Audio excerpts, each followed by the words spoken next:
जैसे भी हम वो ढक्कन खोलते हैं तो क्या होता है?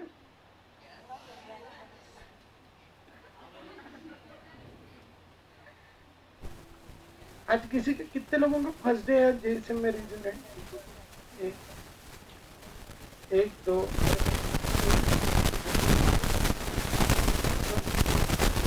चाइना में देखिए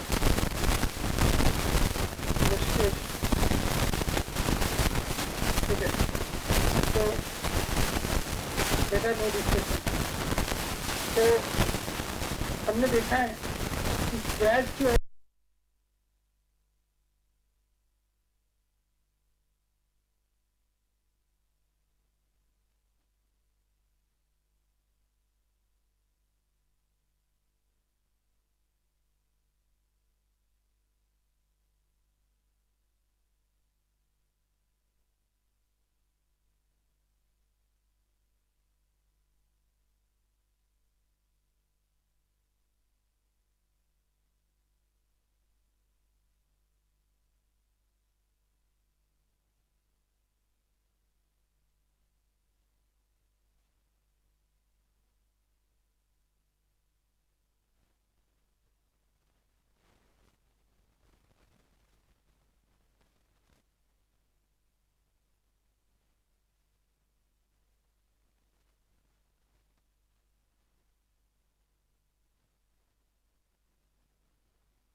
और फिर इसको कौन घेरते हैं? पानी के मॉलिक्यूल। Na पॉजिटिव है तो इसको कौन सा एंड घेरता है? उसका निगेटिव एंड। ठीक है, इसको निगेटिव एंड घेरेगा और Cl नेगेटिव को कौन सा एंड घेरेगा? Positive and. पता है ना आपको ये? तो ये Na पॉजिटिव को इन्होंने घेरा और Cl नेगेटिव को पॉजिटिव एंड ने घेरा। तो लगभग क्या होता है ना कि अगर समझो इसको 5 वाटर लगे और इसको 5 वाटर लगे तो 1 मोल NaCl को टोटल कितने वाटर लगे रहे? 10। 5 Na को 5 Cl को, है ना? मतलब मेरे पास अगर 100 वाटर के मॉलिक्यूल है ना, 10 कितने को डिजोल्व कर सकते हैं? 1 को। बराबर। तो मेरे पास एक डब्बा है, डब्बे में मैंने कितने पानी की मॉलिक्यूल लिए? 100 water molecules I have taken, है ना? अब इसमें मैंने एक NaCl डाल दिया। एक NaCl को कितने लगते हैं? 10। तो और डाल दिया तो वो डूबेगा कि नहीं डूबेगा? डूबना मतलब ये ऐसा, Na इधर Cl इधर और उसको पूरे घेर लिए पानी के मॉलिक्यूल ने, that is called Dumna, dissolve होना। तो अगर मैंने एक NaCl डाला, डूबेगा नहीं डूबेगा? 2 डाले तो डूबेंगे क्या? हाँ हाँ हाँ, हाँ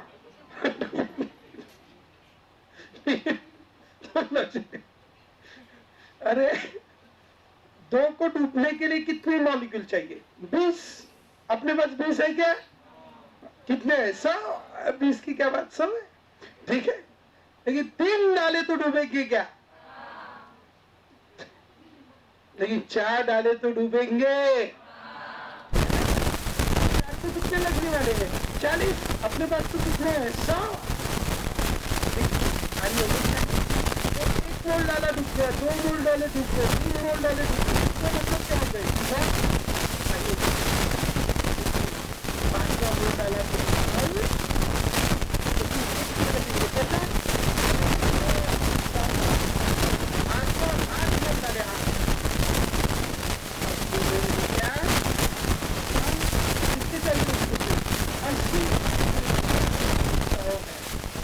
9 मोल डाले।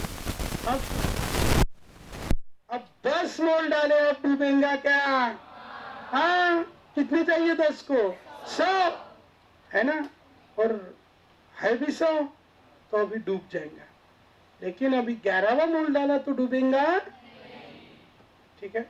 तो depending upon that there are the how many types of solution? 3 types of solution. जब 2 मोल डाले थे, 3 मोल डाले थे, तो उस वक्त कंडीशन ऐसी थी अंशुमन कि जितने डाले थे वो सारे डूब गए, जितने डाले थे वो सारे डूब गए, और भी हम डालेंगे तो वो भी डूबेंगे। Such solutions are called unsaturated solution. Capacity उसकी कितना को डुबाने की थी? 10 मोल NaCl को डुबाने की उसकी क्या थी? कैपेसिटी। लेकिन डूबे कितने थे? सिर्फ 2, 4, 5, 6, जो मतलब उसकी कैपेसिटी से कम। तो it is called unsaturated solution. कौन सा सॉल्यूशन? Unsaturated solution. लेकिन अगर उसकी जितनी कैपेसिटी है, उसकी कैपेसिटी के एग्जैक्ट उतने ही अगर हम उसमें डालेंगे, तो we say it is a saturated solution. बराबर? कितने की कैपेसिटी थी? 10। 100 की नहीं थी, 100 मॉलिक्यूल थे। और कितने को डुबा सकता था? 10 को। बराबर? तो 10 से कम डाले, 10 से कम डाले, 10 डाल दिया। 10 से ज्यादा डाले, super saturated. How many types of solution? जितनी कैपेसिटी है उससे कम, जितनी कैपेसिटी है उतने, जितनी कैपेसिटी है उससे ज्यादा, satu, unsatu, super satu. How many types of solution? हंसने तो विसैचू बनता है, विसैचू, ठीक है। सो डोंट वरी, ठीक है। तो how many types of solution? 3 types. तो types of solution, first is the satu, unsatu, super सैचू।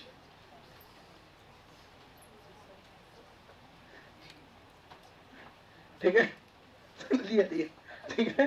तो we have the 3 types of solution, saturated, unsaturated, ज्यादा पूर्णच म्हणतो, ठीक है, saturated, unsaturated, super saturated. So we have these 3 types of solution: saturated, unsaturated, super saturated. ठीक है। solute, amount of solute, amount of solute इसमें कैसा है? लेस देन कैपेसिटी, उसकी कैपेसिटी से लेस देन है। इधर equal to capacity, sorry, very good बेटा।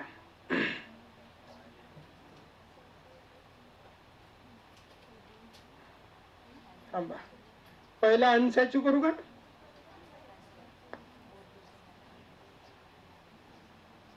अनसॅच्यू, satu, super satu. Less than capacity change कर जा, पहिला अनसॅच्युरेटेड, दूसरा सैचुरेटेड, तीसरा सुपर सैचुरेटेड। हाँ, equal to capacity, less than capacity, more than capacity.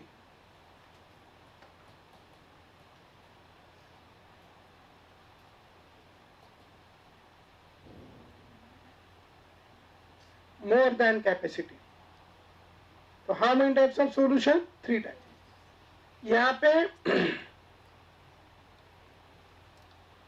यहाँ पे जो सुपर सैचुरेटेड है उसमें कुछ अमाउंट प्रेसिपिटेट के फॉर्म में रह जाता है, पूरा डूबता नहीं है.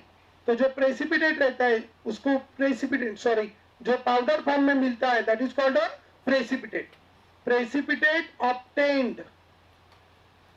और इसमें रिएक्शन इक्विलिब्रियम में रहती है. Equilibrium, rate of forward reaction is equal to the rate of backward. दो तरह की प्रोसेसेस होती है. जो अगर मैं NaCl को डाल रहा हूं, NaCl को पानी में डाल रहे, NaCl को पानी में डाल रहे तो मिलेगा aqueous NaCl. What is aqueous NaCl. तो ये हो गया डिजोल्व. तो इसको कहते हैं डिजोल्यूशन. और इसके अपोजिट को कहते हैं precipitation.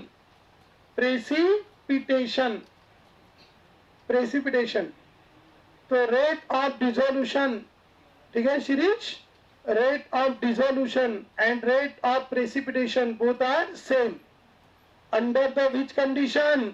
Equilibrium condition. Rate of dissolution is equal to the rate of precipitation. इसमें rate of precipitation is greater than rate of dissolution. और अनसैचुरेटेड में rate of dissolution is greater than rate of precipitation. ठीक है.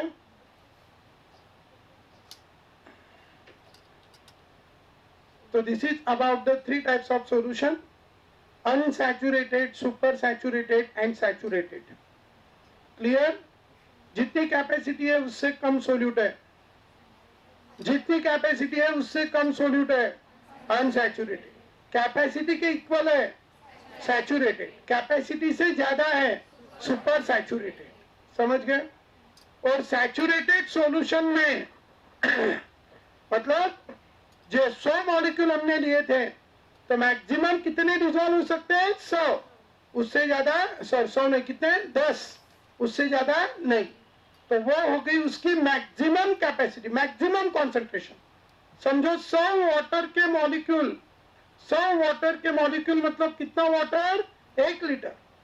100 water के molecule मतलब 1 litre water.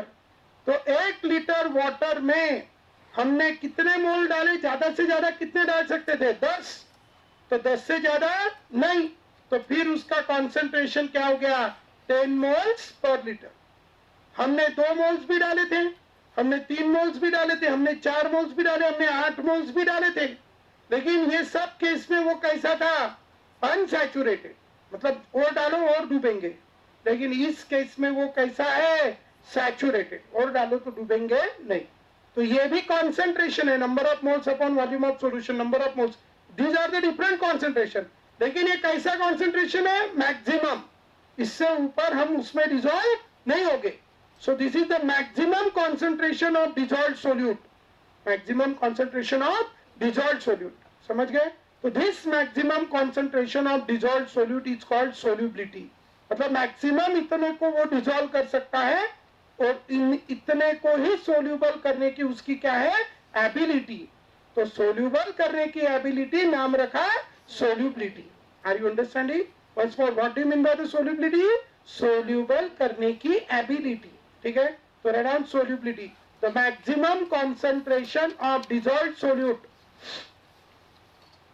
The maximum concentration of dissolved solute,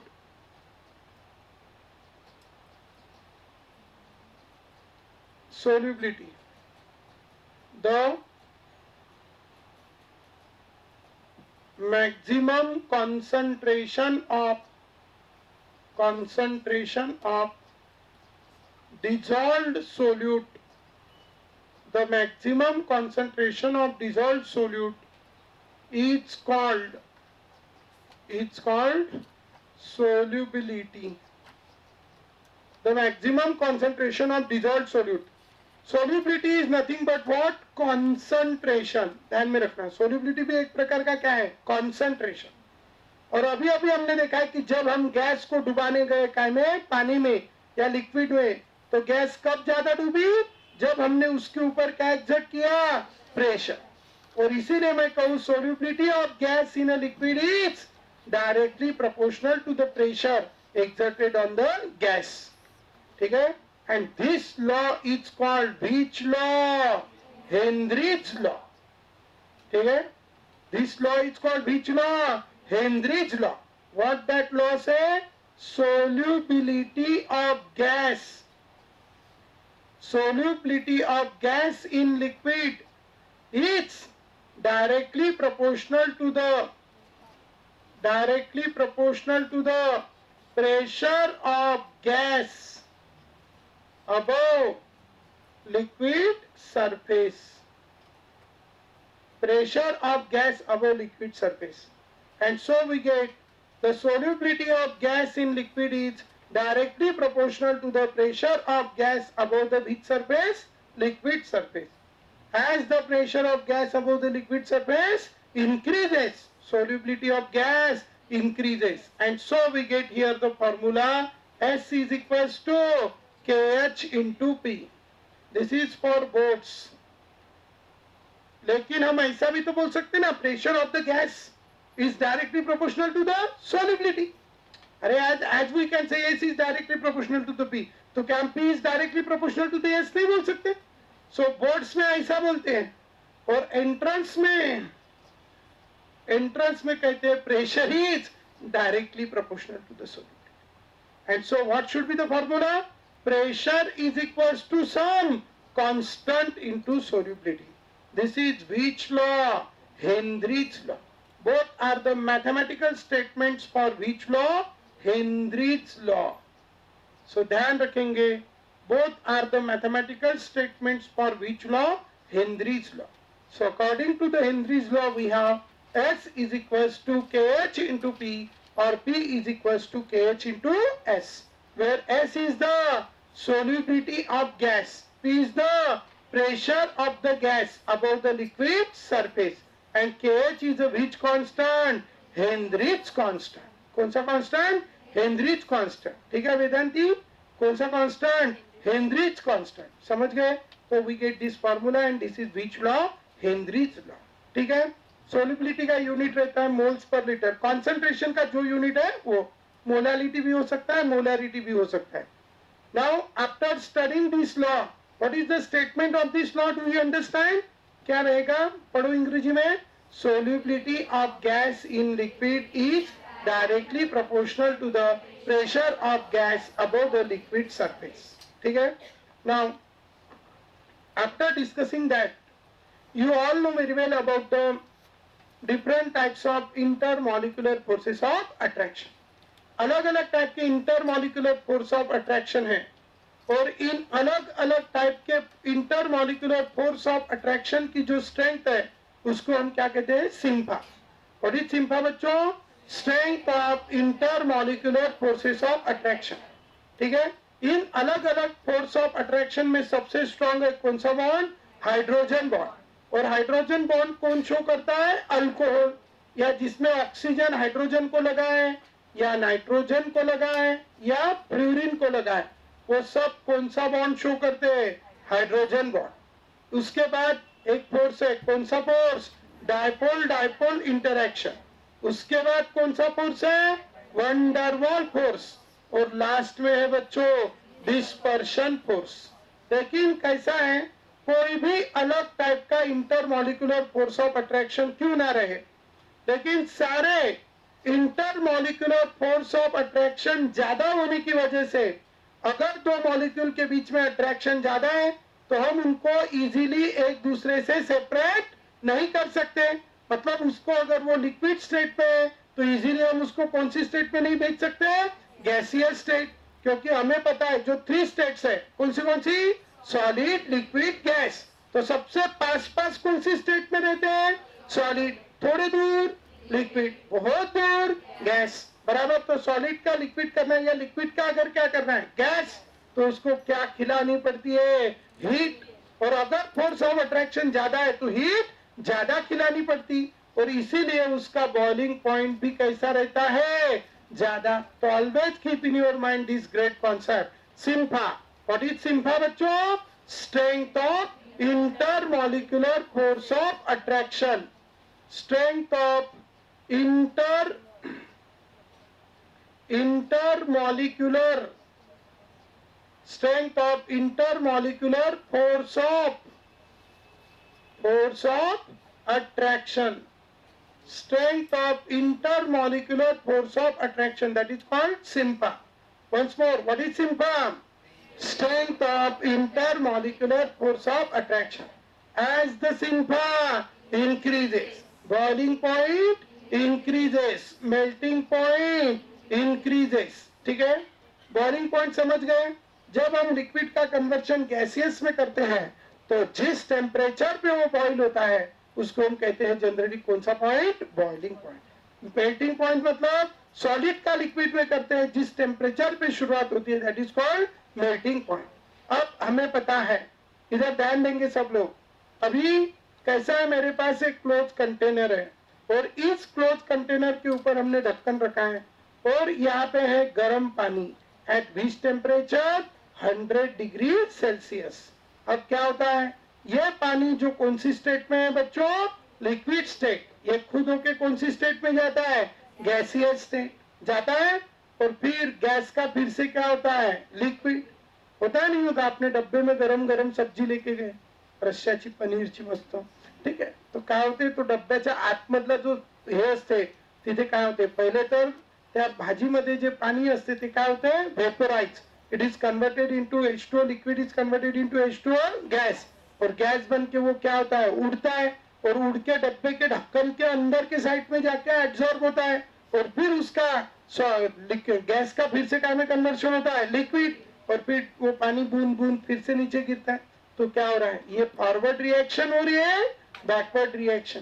बराबर. और जब दोनों का रेट क्या होता है? सेम. तो we say it is in equilibrium. We say it is in equilibrium. And under this which condition? Equilibrium condition. ठीक है. फिर यहाँ पे जो गैस है वो गैस रहते हैं और जो लिक्विड है वो लिक्विड रहते हैं. समझ गए? कौन सी कंडीशन मेरे बच्चों? Equilibrium condition. What do you mean by equilibrium condition? Rate of forward reaction is equals to the rate of backward reaction. और इस इक्विलिब्रियम कंडीशन में जो गैस है वो गैस रहेंगे, जो लिक्विड है लिक्विड, क्योंकि दोनों का रेट कैसा है? सेम. तो अभी ये जो बची हुई गैस यहाँ पे है, ये गैस यहाँ पे इस लिक्विड के सरफेस के ऊपर क्या एग्जर्ट करती है? प्रेशर. अब ये गैस मतलब इसी की वेपर्स है, तो इसी की वेपर्स ने उसी के सरफेस के ऊपर क्या एग्जर्ट किया? प्रेशर. उसी का नाम रखा वेपर प्रेशर. क्या नाम रखा? Vapour pressure. What do you mean by this vapor pressure? Do you understand? It is the pressure. अरे वेपर प्रेशर क्या है रे बच्चों? Pressure exerted by vapors of liquid above the which surface? Liquid surface. बोलता है तो above the which surface? Liquid surface. It's called which pressure? Vapor pressure. कौन सा pressure?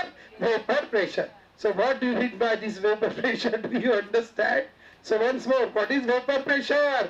The pressure exerted by vapors of liquid above the liquid surface is called vapor pressure. कौन सा? Pressure.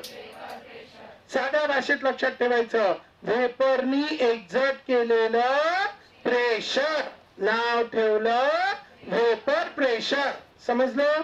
मग आता मला सांगा, कोण वेपर्स लवकर बनवेल? जे एक दुसऱ्यापासून लवकर दूर जाईल. अरे है ना, वेपर्स कौन जल्दी बनाएगा? जो एक दूसरे से दूर जाएंगे, है ना. एक दूसरे से जल्दी दूर कौन जाता है? जिनके बीच में अट्रैक्शन कम होता है कि दूर कम होता है कि ज्यादा होता है? कम. मतलब जिनके बीच के इंटरमॉलिक्यूलर फोर्स ऑफ अट्रैक्शन की स्ट्रेंथ कम, वो एक दूसरे से दूर जल्दी जाएंगे, मतलब उनकी वेपर ज्यादा बनेंगी, तो उनका वेपर प्रेशर भी ज्यादा होगा. और इसीलिए हम कहेंगे SIMFA. What is SIMFA? Strength of intermolecular force of attraction. Force strong. Force strong. Force strong है मतलब उनके बीच में अट्रैक्शन बहुत ज्यादा. हाँ, ज्यादा. और अट्रैक्शन ज्यादा है तो वो दूर जाएंगे नहीं, वेपर बनेंगी नहीं, तो वेपर प्रेशर कैसा होगा? कम। फोर्स ऑफ अट्रैक्शन ज्यादा, वेपर प्रेशर कम। Are you understanding? So these are inversely proportional. और इसीलिए ध्यान में रखना है कि vapour pressure is inversely proportional to the SIMFA. ये ग्रेट कॉन्सेप्ट है, आधे से ज्यादा यूनिट इसके ऊपर है। ठीक है, once more, what is SIMFA? म्हणू नका, ठीक है। अरे what is SIMFA? Strength of,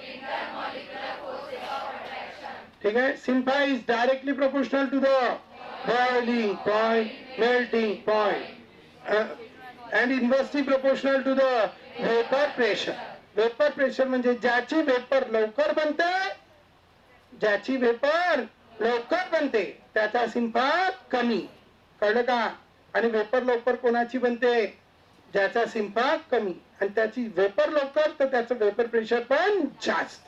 vapour कमी, वेपर प्रेशर कमी. समजलं? लक्षात ठेवायचं. वेपर्स कोणाची लवकर बनते? वेपर्स कोणाची लवकर बनते? ज्याचा सिम्पा कमी, ज्यांच्यामधलं फोर्स ऑफ अट्रॅक्शन कमी. कळलं? समजलं? आता दुसरा आहे व्हिस्कॉसिटी. व्हिस्कॉसिटी म्हणजे force of attraction. You can take the example of honey and you can see the example of पाणी. And if you see the honey and पाणी, have you seen have you seen the honey and pani? So what is the difference between honey and pani?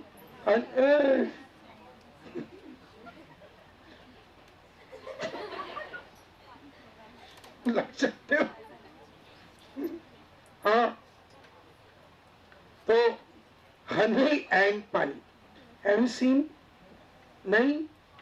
अरे साहब, इकडे मधमाशा आहे, घेऊन येता थोडसा फायदा, परीक्षाच में ध्यान. ठीक है, तो लक्ष्य ठेवा.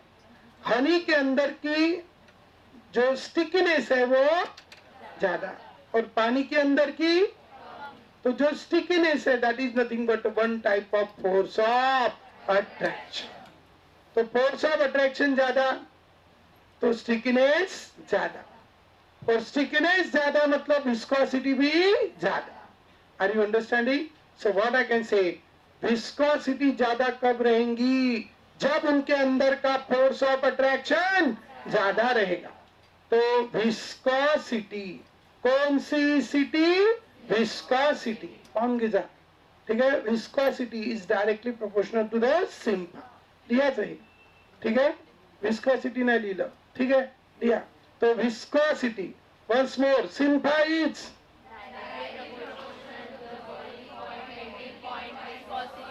अरे इंग्रजीतच तर लिहिणार रे मनानं. ठीक आहे, once more, SIMFA is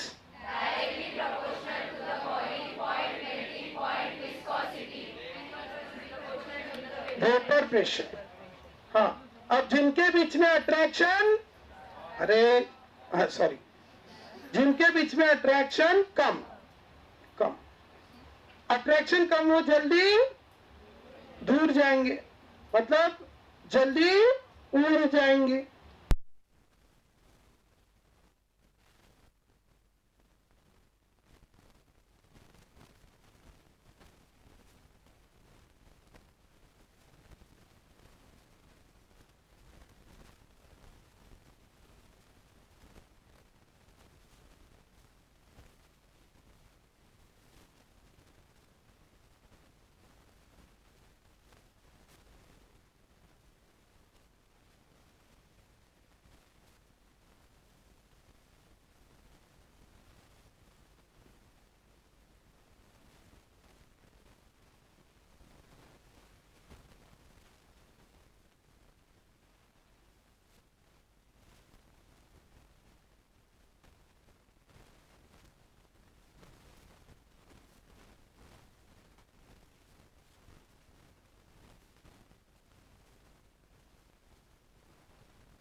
is a substance, non volatile substance.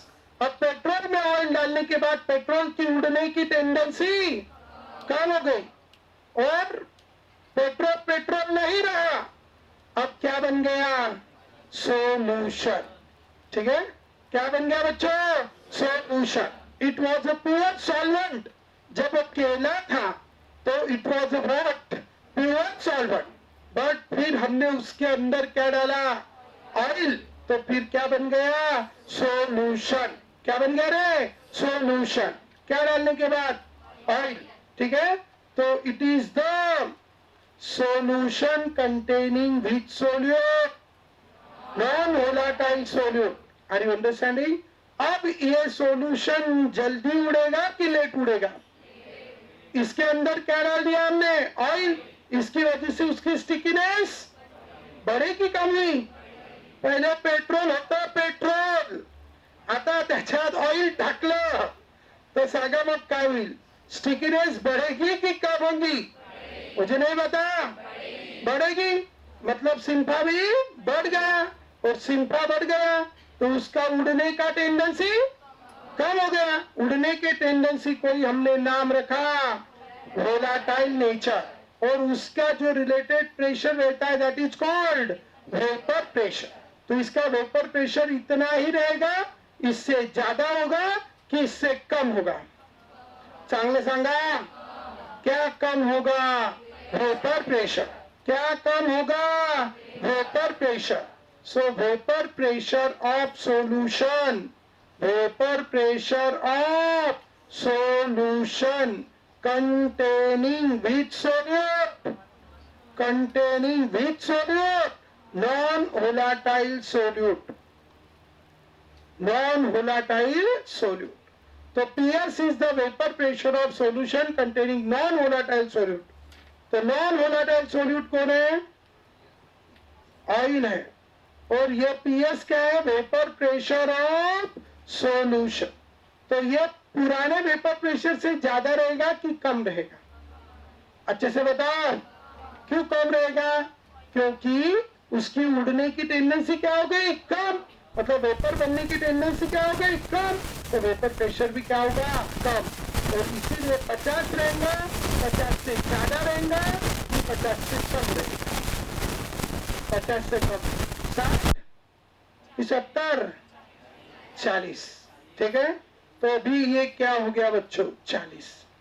ठीक है, ये क्या हो रहा है? लोरिंग। क्या हो रहा है? लोरिंग। क्या कम हो रहा है? ठीक है, क्या कम हो रहा है? Vapour pressure. कितने से कम हुआ? कोई से निकाला? कोई से निकाला? 50 minus 40 is equal to 10। What is 50? P10. What is 40? PS. What is 10? Delta P. What is delta P? Lowering of vapor pressure. What is delta P? Lowering of vapor pressure. Lowering of vapor pressure. Lowering of vapor pressure is denoted by delta P, and it is given by the formula P10 minus PS. What is P10? Vapor pressure of pure solvent. What is P10? Vapor pressure of pure solvent. What is PS? Vapor pressure of solution. Vapor pressure of solution containing which solute? Non-volatile solute. Non-volatile solute. That is what? PS. And so we can have the formula for delta P. Delta P is equals to P10 minus PS.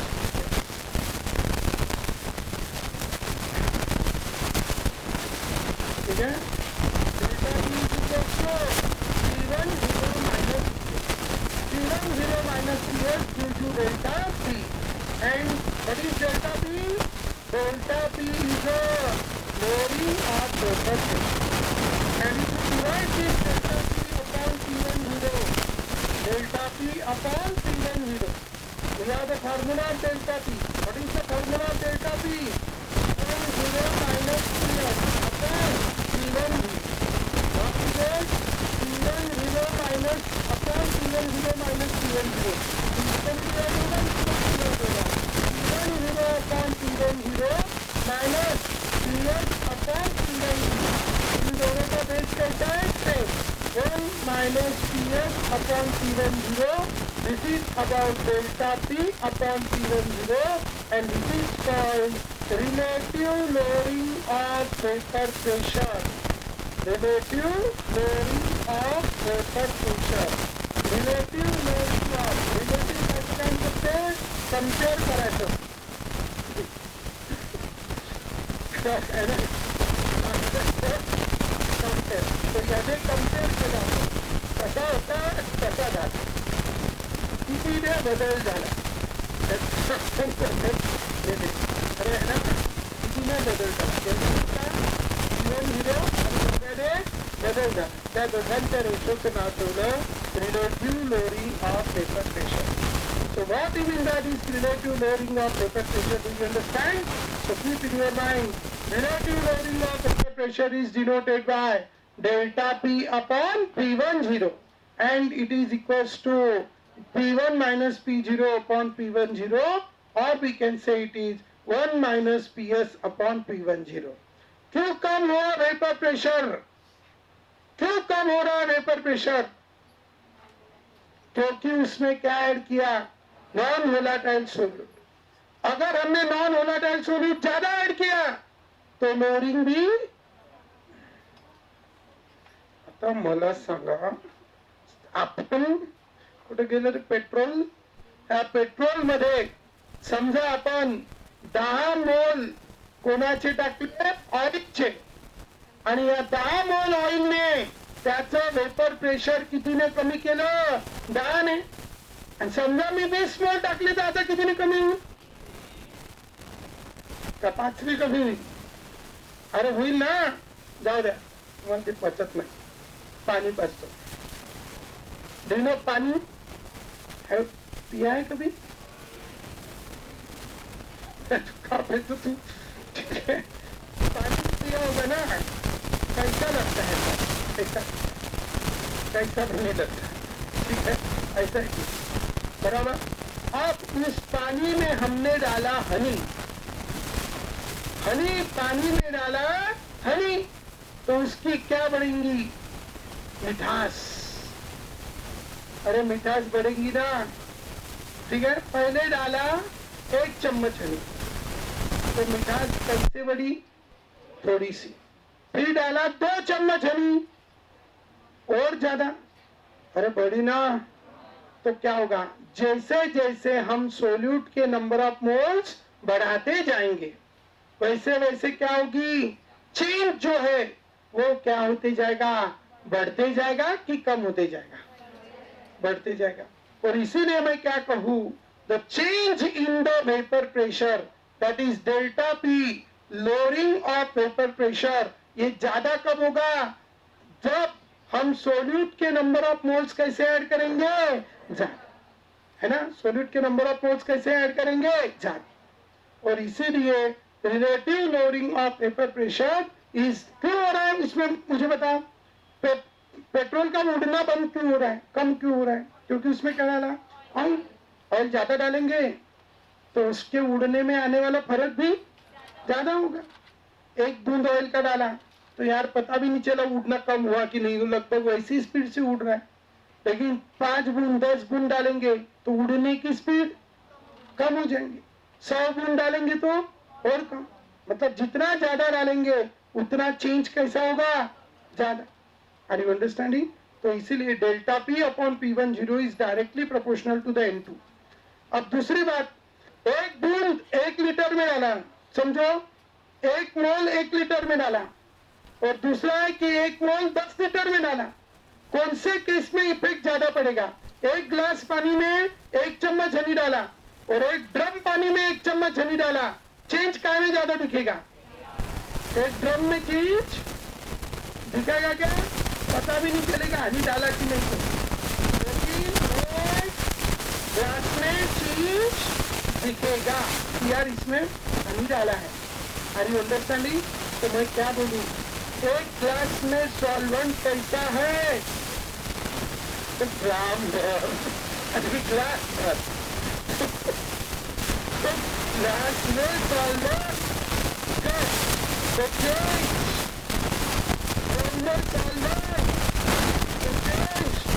the change is inversely proportional to the amount of solvent. ठीक है? और इसीलिए हम इसको कैसा कर देंगे, inversely proportional. N1, what is N1? Mass of solvent. और अगर solid solvent के कंपैरिजन में इक्विजिबल होता है, इसलिए मैं N2 इसमें ऐड करता हूँ. And what is this? N1 upon N1 plus N2 का मोलरिटी. तो बोलो क्या है? ठीक है, तो मोलरिटी वाले आए. N2 upon N1 plus N2 mole fraction. Normality पर फ्रैक्शन. ठीक है, कौन सा फ्रैक्शन? Mole fraction. ठीक है, तो it is the mole fraction of solute. So what we get? Delta P upon P10 is equals to X2. What is X2? Mole fraction of solute. Mole fraction of solute. So that is delta P upon P10 is the mole fraction of solute, and this is nothing but the which law? Rolle's law. For which solute? Non-volatile solute. Which law बच्चों? Rolle's law. This is the Rolle's law for non-volatile solute. What is delta P upon P10?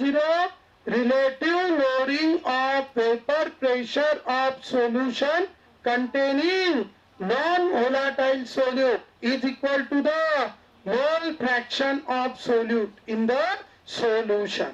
This is which law? Rolle's law. So what that Rolle's law says? Delta P upon P10 is equals to X2. ठीक है, once more. What is Rolle's law?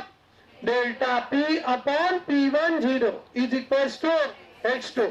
ठीक है, this is which law? Rolle's law. What is Rolle's law once more? सारे बोलो. Delta P, सब बोलेंगे अच्छे से, बहुत अच्छे से. ठीक है, once more. क्या?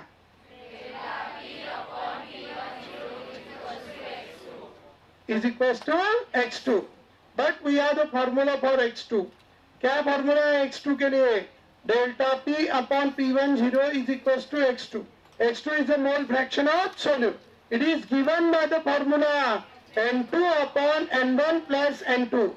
It is given by the formula N2 upon N1 plus N2. ठीक है? But for which solution? कौन सा solution? Dilute solution. Do you know the dilute solution? Dilute solutions are those solutions in which solute is very less and solvent is very high. ठीक है? एक drum पानी में 1 चम्मच हनी डाला, it is a highly dilute solution. तो उसमें solvent के मोल्स ज्यादा रहते हैं और solute के मोल्स बहुत कम. तो इसलिए solute के मोल ना के बराबर रहते हैं. ठीक है? इसीलिए N1 plus N2 is nearly equal to N1 for which solution? Dilute solution. And so we can write here the formula delta P upon P10 is equals to N2 upon N1.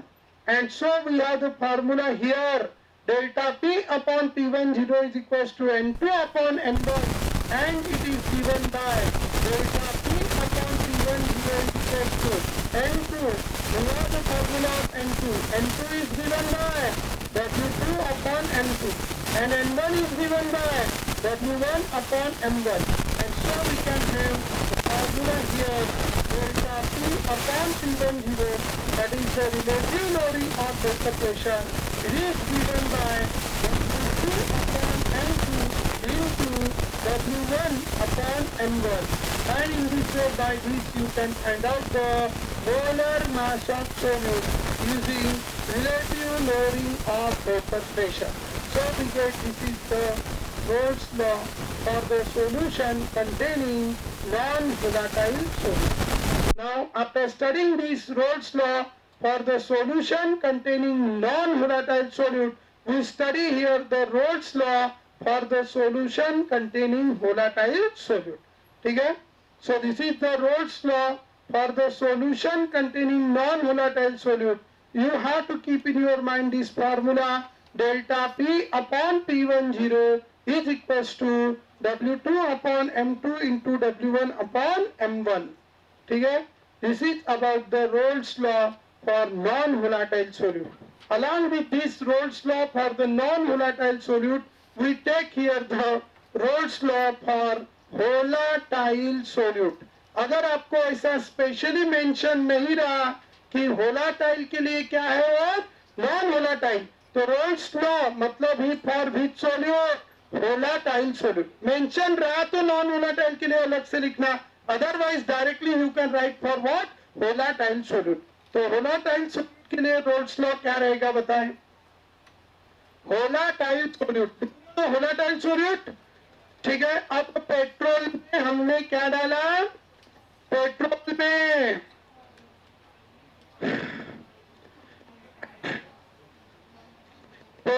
हमने diesel डाला, ठीक है. Petrol में diesel डाला, petrol भी उड़ता है, diesel भी उड़ता है. तो फिर इसमें पेट्रोल की वजह से जो वेपर प्रेशर रहेगा वो डिपेंड करेगा पेट्रोल कितना है. अगर 1 लीटर पेट्रोल है, सॉरी 5 लीटर पेट्रोल है और 1 लीटर डीजल है, तो कौन ज्यादा उड़ेगा? सांगा ना, पेट्रोल. तो पेट्रोल के मोल्स ज्यादा है, मतलब number of moles of petrol is more, तो its mole fraction is more. तो उसके मोल फ्रैक्शन को कैसे रहेगा? डायरेक्टली प्रोपोर्शनल, बराबर.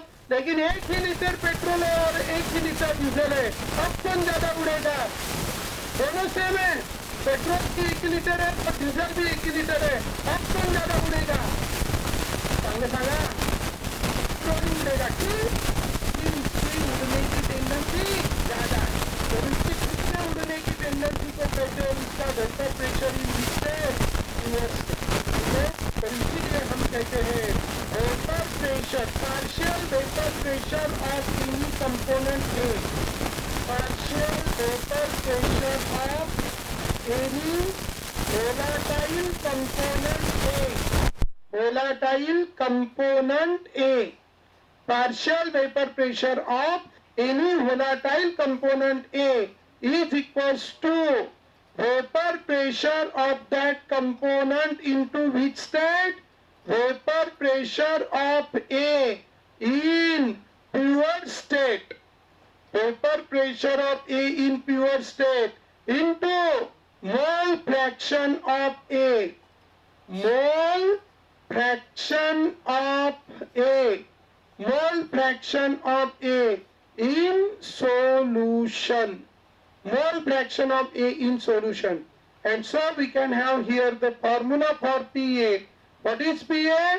Partial vapor pressure of any volatile component A is equals to vapor pressure of A in a pure state into mole fraction of A in a solution. So always keep in your mind this formula. This is the Rolle's law. The statement of the Rolle's law says the partial vapor pressure of any volatile component in the solution is equal to the product of vapor pressure of that component in a pure state and mole fraction of that component in a solution.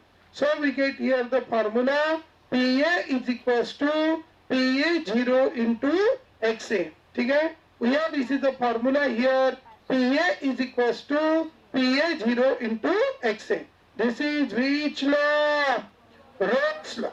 कौन सा law? Rolle's law. So what that Rolle's law say, do you understand? Now the same law we can write for the PB. सारे बोलो, ठीक है. Formula बोलो, चांगलं म्हणा ना यार. PB is equals to PB0 into XB. ठीक है. जय माता दीचे नारे आपण वेगळे अलग से लावू. आता आपण केमिस्ट्रीचे नारे लावू, बरोबर. मग दुर्गा देवी बसेल तेव्हा मग जय माता दीचे नारे लावू. कळलं? हा. आता बोलो once more. PB is equals to. आता मी का तुम्हाला काही वाईट बोलायला लावून राहिलो का? चांगलं म्हणा ना. PB is equals to PA is equals to. ठीक है. तो PT is equals to PA0 into XA plus PB0 into XB. This is the very important. ठीक है.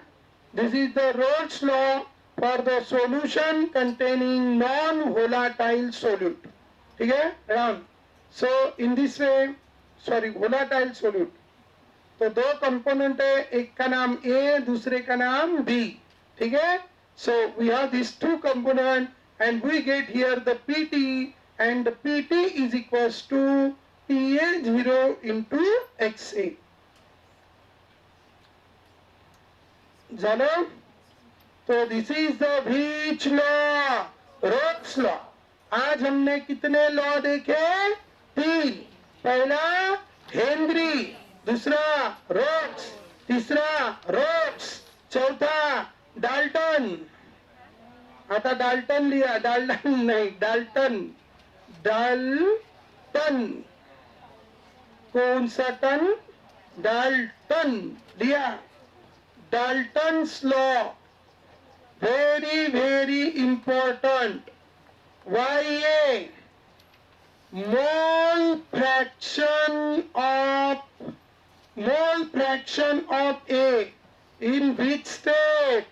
Vapour state. जेव्हा लिक्विडच्या वेपर बनते तो पेट्रोल अर्ध लिक्विड स्टेट मध्ये राहते आणि अर्ध गॅसियस स्टेट. तो गॅसियस स्टेट मध्ये जेवढा आहे त्याचं कोणता fraction? Mole fraction. Mole fraction of A in a which state? Gaseous state. YA is equals to PA upon PT. बरोबर. YA is equals to PA upon PT. Check करून घ्या. This is which law? Dalton's law. YA is the mole fraction of A in a vapor state. PA is the vapor pressure of A. कोणचा vapor pressure? Partial vapor pressure of A in a solution upon total vapor pressure. Total vapor pressure. Partial vapor PT. PT is the which vapor pressure? Total vapor pressure. Partial vapor pressure of A in a solution. Partial vapor pressure of A in a solution upon total vapor pressure gives you YA, that is the mole fraction of A in a which state? Vapor state. ठीक है. Once more. What is YA? सारे बोलो. म्हणा म्हणून घ्या एक वेळ. चांगलं म्हणतात जोराने. सारे बोलो. जाऊ द्या. हेच म्हणा. आता जय माता दी म्हणा म्हटलं नाही म्हणत. आता हेच म्हणा. Once more. What is YA? इंग्रजीच आहे. हा. What is YA? Mole fraction of A in vapor state is equals to PA upon PT. What is PA? Partial vapor pressure of A in solution. What is PT? Total vapor pressure of A. Total vapor pressure of solution. This is which law? Dalton's law. And this is about the which pressure? Vapor pressure. And we have completed our the first co-negative property. What is the first co-negative property? Lowering of vapor pressure. What is the first co-negative property? Lowering of vapor pressure. You can summarize this. Delta P. What is delta P? Lowering of vapor pressure. It is given by P10 minus PS. Because P10 minus PS. Second, by Rolle's law, delta P upon P10 is equals to X2 is equals to N2 upon N1 plus N2 is equals to N2 upon N1. That is the relative lowering of vapor pressure. After that, we have seen the Rolle's law. That is what PA is equals to PA0 into XA and PB is equals to PB0 into XB. And we have the PT is equals to PA in PA plus PB. And we have the fourth law, that is the Dalton's law. YA is equals to PA upon PT. And this is about the first colligative property, that is the lowering of vapor pressure. Keep in your mind, vapor pressure is not a colligative property, but stroke, it is the lowering of vapor pressure is the colligative property. Direct प्रश्न पूछते हैं क्या, what is the colligative property? Sorry, among the following which one is a colligative property? Vapor pressure is not colligative property. Lowering of vapor pressure is a colligative property. ठीक है, एक हमारे पास डब्बा था और डब्बे में हमने लिया लिक्विड, पानी लिया पानी. अब ये पानी बॉईल नहीं हो रहा था. ठीक है, अब इस पानी के ऊपर जो प्रेशर था, it was which pressure? Atmospheric pressure. पानी बॉईल नहीं हो रहा था, बराबर. तो पानी बॉईल नहीं हो रहा था. पानी बॉईल कब होगा? जब हम अंदर से जो इसका वेपर प्रेशर है वो 1 एटमॉस्फेयर के इक्वल हो जाए या उससे थोड़ा सा ज्यादा. ऊपर के डायरेक्शन में जो फोर्स लग रहा है उसको कहते हैं कौन सा प्रेशर? Vapour pressure. नीचे के डायरेक्शन में जो लग रहा है उसको कहते हैं एटमॉस्फेरिक प्रेशर. ध्यान में रखना वंस मोर. ऊपर के डायरेक्शन में जो लग रहा है वो वेपर प्रेशर और नीचे के डायरेक्शन में लग रहा है वो atmospheric pressure. How many types of pressure? 2 types of pressure. ऊपर वेपर प्रेशर, नीचे एटमॉस्फेरिक प्रेशर. ठीक है, और हमें पता है अगर हमें वेपर बढ़ानी है तो गर्म करना पड़ेगा कि ठंडा करना पड़ेगा? गर्म. तो गर्म करेंगे तो टेम्परेचर बढ़ेगा, तो साथ साथ में उसके अंदर के फोर्स ऑफ अट्रैक्शन टूट जाएंगे, मॉलिक्यूल एक दूसरे से जुड़ जाएंगे और वो फाइनल कन्वर्ट होंगे वेपर्स. तो वहाँ पे क्या बढ़ जाएंगी? वेपर. तो जैसे भी वहाँ पे क्या बढ़ी बच्चों? वेपर. धीरे धीरे क्या बढ़ते जाएगा? Vapour pressure. और एक समय इस टेम्परेचर पे क्या होगा? Temperature at which vapour pressure of liquid becomes equal to the which pressure? Atmospheric pressure. And that temperature will called as a which point? Boiling point. That temperature is called which point? Boiling point. So what do you mean by the boiling point? Do you understand? Boiling point is the temperature. Boiling point क्या है बच्चों? Temperature at which vapor pressure of liquid becomes equal to the which pressure? Atmospheric pressure. Vapor pressure of liquid becomes equal to the atmospheric pressure. That temperature is called boiling point. समझ गए? Once more, what is boiling point? बोला ना रे. Boiling point is a temperature at which vapor pressure of liquid becomes equal to the atmospheric pressure. It's called boiling point. ठीक है, ऐसा temperature जिसपे vapour pressure और एटमॉस्फेरिक प्रेशर दोनों क्या हो जाए? सेम. ठीक है, उसको हम कौन सा पॉइंट कहते हैं? Boiling point. समझ गए? अब हमारे पास कौन था? पानी था. पानी था और पानी का जो बॉइलिंग पॉइंट था उसको हम रिप्रेजेंट करेंगे T10. What is T10? Boiling point of pure solvent. T10 is what? Boiling point of pure solvent. So T10 is the boiling point of pure solvent. और फिर हमने इसमें डाला बच्चों हनी. क्या डाला रे? हनी. हनी डाला. तो उसकी विस्कोसिटी बढ़ गई। अरे है ना, पानी में क्या डाला, हनी, तो क्या बढ़ गई उसकी विस्कोसिटी। अब उसकी विस्कोसिटी बढ़ने की वजह से क्या होगा बताओ, एज द थैंक यू बेटा, ठीक है, as its viscosity increases, viscosity बढ़ी। अब विस्कोसिटी बढ़ने से क्या होगा बताओ, उसके अंदर का फोर्स ऑफ अट्रैक्शन की स्ट्रेंथ बढ़ गई। And as the SIMFA increases, boiling point increases, because we have the concept sympha is directly proportional to the boiling point, है ना। हनी डालने की वजह से उनका सिम्फा बढ़ जाएगा, तो सिम्फा बढ़ने की वजह से क्या बढ़ जाएगा, boiling point, as the sympha, अच्छा है बेटा, as the sympha boiling point increases, क्या ऐड करने की वजह से, honey, which is the which solute, non volatile solute. कौन सा solute, non volatile solute. The addition of non volatile solute in the solvent, what happened, boiling point increases, ठीक है, तो वहां पे बॉइलिंग पॉइंट बढ़ेगा।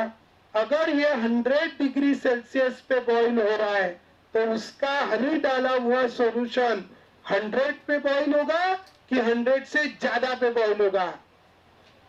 अरे बढ़ गया ना, जल्दी बॉइल नहीं होगा, मतलब बॉइलिंग पॉइंट की वैल्यू बढ़ेगी कि कम होगी, बढ़ेगी। तो ऐसे it is 105 degree Celsius.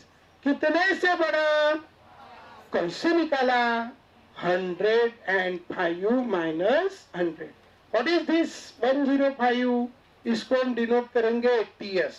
What is TS, boiling point of solution containing which solute, containing non-volatile solute, containing which solute, non-volatile solute। इसको हम कैसे डिनोट करेंगे, TS.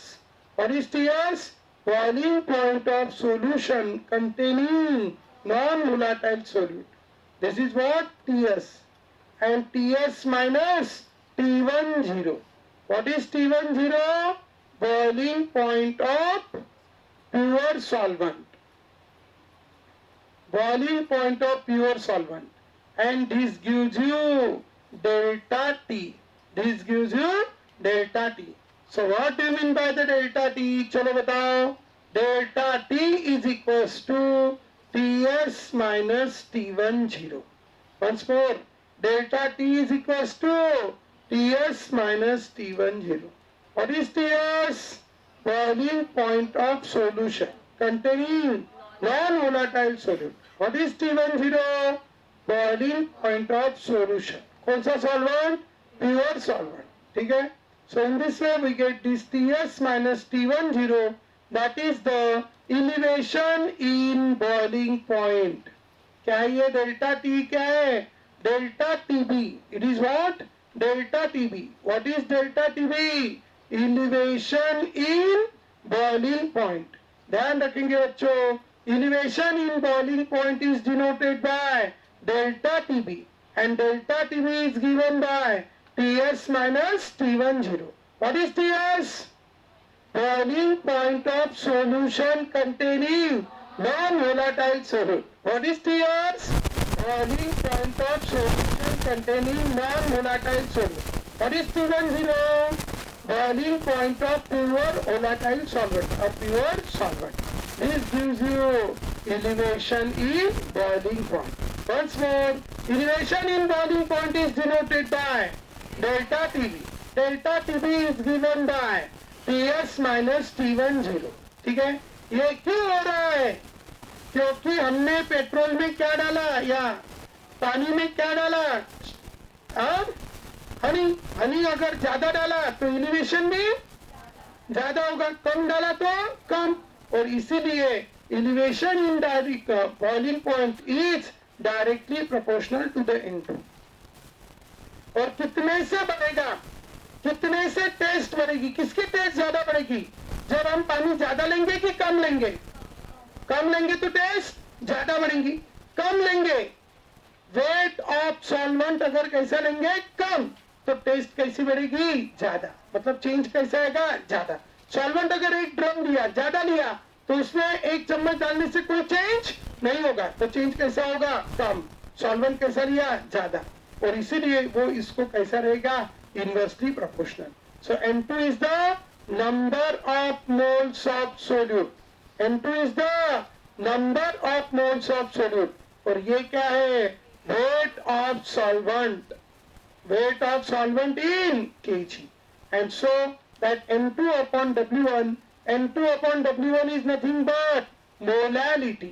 And so we get delta TB is equals to some constant into molality. इस constant को हम denote करते हैं delta TB is equals to Kb into M. ठीक है, that Kb is called molar elevation constant.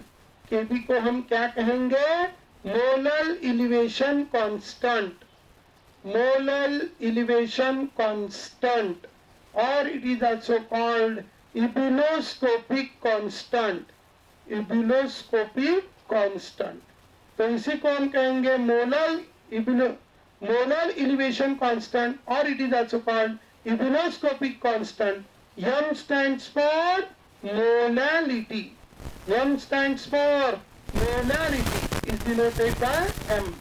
And so we get here the formula delta TB is equals to Kb into molality का formula N2 upon W1 in Kg. Or we can have the formula delta TB is equals to Kb. तो N2 का formula है W2 upon N2 into W1 in Kg.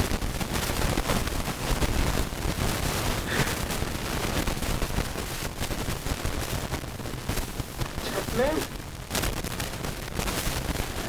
का पता नहीं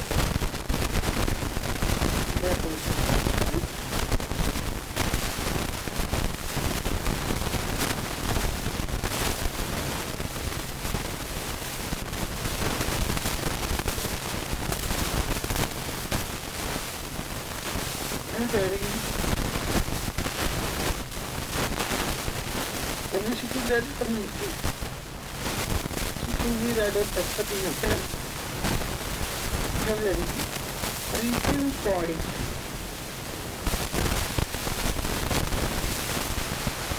Freezing point. What are double E and ING? Double E लगेगा. What are double E and ING?